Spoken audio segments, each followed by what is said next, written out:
Hello everybody, in the last episode we covered lignite and coal and all that processing nonsense. And today we're going to be covering more processing nonsense because we have some stuff that didn't make it through the machines. This being sphalerite and some other fun stuff. Also, I just now realized, it makes absolutely no sense to have this box here. If we have no box there at all, then basically everything gets backed up at the box at the end, however it all gets transferred through its machines through the correct filters. It doesn't matter if we have a box, basically. So we don't need box filters, we just need pipes that go to filtered machines. Of course, this is a dense amount of pipes already. I don't need more pipes, please, no. The amount of quartzite we have is kind of insane. This is a bit excessive. Sphalerite is going to be processed in a way through here. Basically, we're going to take a look at the ore byproduct list. As you can see, there is some good tailings. You get limestone tailing, good for processing it into the calcite line. A centrifuge pile. It's not worth the thermal centrifuge on this, I don't think. I think we just macerate the thing, and then we just probably purify. It's that simple. I think it's definitely worth doing the thermal centrifuge, actually, now that I look at it. We process the ultramafic tailing dust through this system here, which basically guarantees we get a lot of ultramafic tailings. And, wait a second, doesn't that just give you centrifuge stuff? That does not. What the heck was I doing? Hold on, garnerite. We made a mistake here, I think. Garnerite. Yeah, thanks. Garnerite. Processed through thermal centrifuge to be then smashed in a forge hammer. That gives you dust. Or you can pulverize it for the extra byproducts. And, I mean, I guess that works. Well, okay, now that we understand that mistake that exists, we'll have to fix it. And how are we gonna fix it? Well, I believe if we just make a pipeline that takes back any centrifuge, thermal centrifuge things and just shoves them back into these guys, and that will work. And then these guys have to send them somewhere. Probably, over there. So we're gonna need to set a filter in here for the tailings, which are ultramafic. I don't even care at this point, but oh my. I don't care about that. Just put this in there. Ultramafic tailings. Various different sizes. The tiny pile is what I think we can get from that, and then we have to send it back to to another macerator, I guess. I mean, it does give you more tailings than if you were to just do it by, how you normally would. We don't have enough pipes to build over there. I think we'll just do this and have it go into this guy. That's why I was talking about how I think it still gives you a bit of tailings, a bit more than you would if you just centrifuged it normally. And that's going to allow us to send the stuff to the macerator. Alright, now that we've got that system fixed, which handles redstone, garnerite, and all their different tailing dusts, and, yay. I think we're ready to move on to the next phase. So the other thing we need to process is malachite, because we happen to have some, and, also there's going to be electrum, and I think, manganese, which I think most of those fall under miscellaneous, which is, yeah, I don't know how we're gonna filter miscellaneous. And malachite's actually considered a gem. Yeah, so most things fall under the category of processing, just general processing. So this is basically like what we had before. No extra machines. This is going to be basically everything that doesn't get filtered at some point in the system. So general processing can consist of basically just a centrifuge, probably an ore washing plant, and another macerator, which we don't have another macerator, unfortunately. We'll have to go get another one. Oh, we could do a thermal centrifuge. I think we might go with that route. Alright, my steel is all the way over at the steel mill.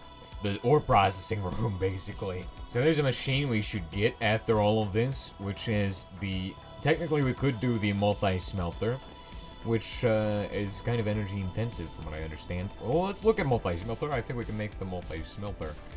Although I don't really want to make any more circuits, so, multi-smelter. Wait, what is this? Why is this? Where's the electric smoker? Okay. Multi-smelter needs high voltage circuits. Ah, dang it. I don't want to make any more of them. So, I think I just won't build this. Well, how much voltage does it need? How much voltage does it need to do its job? That's an interesting idea. Smelting. However, we do have the option of a steam oven. This is Invar gears, so I mean, I think we could do a steam oven. It would be a different option, of course, and this is what you're supposed to get during the steam age. However, we're only now getting it, and only for ore processing. Alright, so basically the final section of ore processing will handle several different things. It will handle a bunch of tailings that it produces by sending them, actually... Nah, it's gonna make tailing dust. Dang it! That means I need a packager, right? But I don't want to do that. What the heck? Stop it. Well, the easiest way to avoid getting tailing dust is just to not centrifuge it at all. Macerate it first, then wash it. This is so stupid. I don't know why you would do this, unless you're just lazy and don't want to build another packager. Which is what well, I might actually have another one. Actually, no. Okay, I already used it. So, to prevent items from going where we don't want them to go, we're going to go ahead and set up a filter. Pyrite. Crushed pyrite goes into here. I believe crushed pentlandite goes into here. I believe that magnetite also goes into this filter, and this all has to be set to blacklist. No, none of these can go. If any of them go, bad things happen. So that's why we have it on blacklist. Redstone is also going to be on this same filter. Crushed redstone. Garnier right is in this filter too. And I think that's all that needs to be on that filter. And that basically prevents items from going where they're not supposed to go, which is into the other general ore processing section. So we're going to need a crate and probably a conveyor belt for that crate, because this is going to basically be the end of the system. So what will happen is anything that does not fall into any section of the system will just be sent over to here and processed for probably a bunch of electric furnaces. Because that just seems easiest to me. I think that would be pretty easy just to build a bunch of those. Blacklist filter for those. Those do not belong in there. And then all I have to do is connect it to the same pipe that the other machine is connected to. Now this acts as a buffer for all of the ores we may be processing very fast. They'll all get sent over, be stored. Then all I need to do is wrench this pipe so it connects properly. And the macerator is doing something. It's processing sphalerite. Alright, so I just spent a lot of components on making 4 of these guys. We're running on circuits. I'm gonna have to batch craft circuits. Yeah, that's gonna have to happen. This is going to be turned to auto output off. Why? Well, I do have a plan for making these all run in parallel. So if you watch this, we connect the conveyor belt there. Select round robin mode. Mode export, yay. Oh, you can't do round robin with one of these guys? What the heck is this? I'm pretty sure you could. What is this? Yeah, mode export. I swear you could have done that. Hold on, maybe if I get this guy down. And then if I do this, it should be able to do. No. No, it does not. Oh, what the heck is the guy over at the cokers doing? What? This guy has distribution mode round robin. What the heck is this? So you're telling me I'm gonna need another crate to make everything work? That's insane. Okay, then I'll go make another crate. It's really cheap. Alright, so with this crate here, what you can do is you can click on this, so you should be able to. Distribution mode advanced round robin splits items equally between boxes, and I have 4 of these furnaces. These are insane. You don't need as many furnaces unless you're doing a big ore processing setup like this. Otherwise, you only need 1. That connects to him, connects to him, connects to him, and then anytime it gets 1, it will just send it for one of these guys, and it'll hopefully distribute it evenly. Okay, hold on, let's send it through here. That is my wrench. Please, give me my wrench back. Where'd it go? Almost smelted my wrench and did nothing. Nice! Beautiful. My army of furnaces is running perfectly. This is better than mechanisms. Factories. Yay. And this is taking a lot of energy, by the way, so it's kind of insane to do this. And not recommended. But I mean, I guess it works, it works. Now it is time to solve item storage, and storage for this massive interface of machines is going to be quite insane. How are we going to store items? Well, I have a plan called Storage Rack. How does planned storage rack work? Well, don't even ask, it's really easy. Basically, I've got like 4 of these storage racks. These act like chests, but if you stack them, you get the ability to store your items really easily. It's really good, and it's just very good.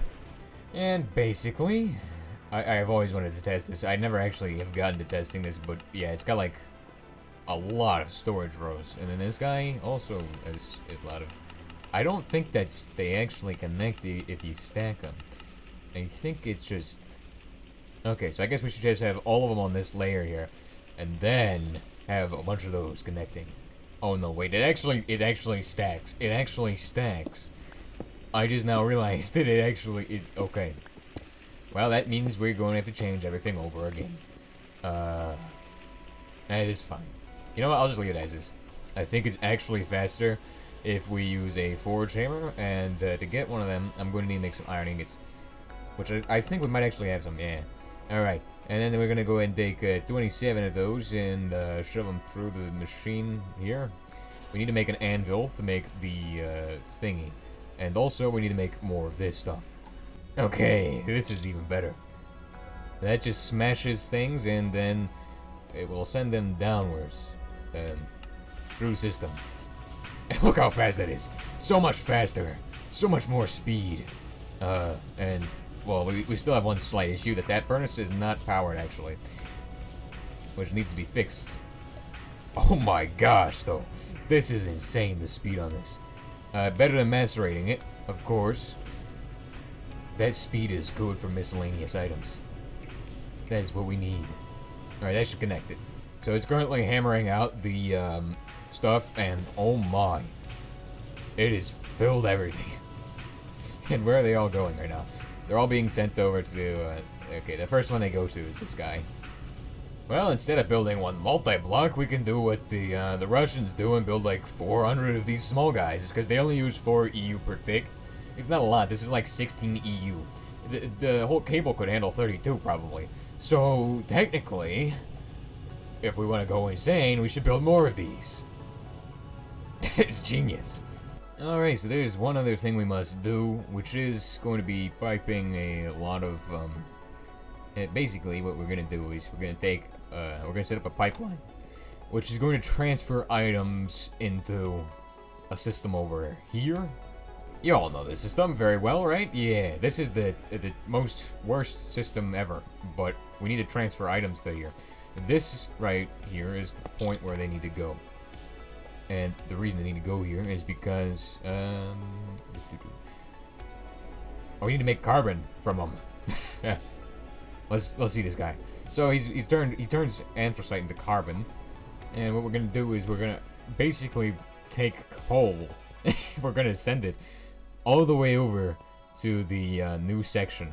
There is a place where I can get a conveyor belt. And I'm really gonna have to work to make this place look nice again, because it's an absolute mess in the places where we've removed pipes and things. It's not like a big mess. It's not as big as before, but now it's gonna be a little bit annoying to look at. So why did I grab the packager? What is so important about this packager? Well, here is the wooden crate full of goodies, notably gold, which is very important material. And we need to get rid of that gold, basically, somehow. Now, there's a method I'm going to use here. We're going to use a macerator and a packager. Why do we need the macerator? Well, there is gold nuggets as a byproduct of one of our systems here.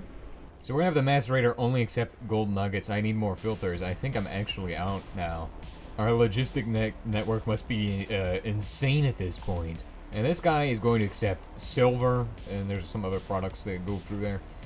This guy is going to output up into the packager, who's going to take it and send it into this guy, the crate.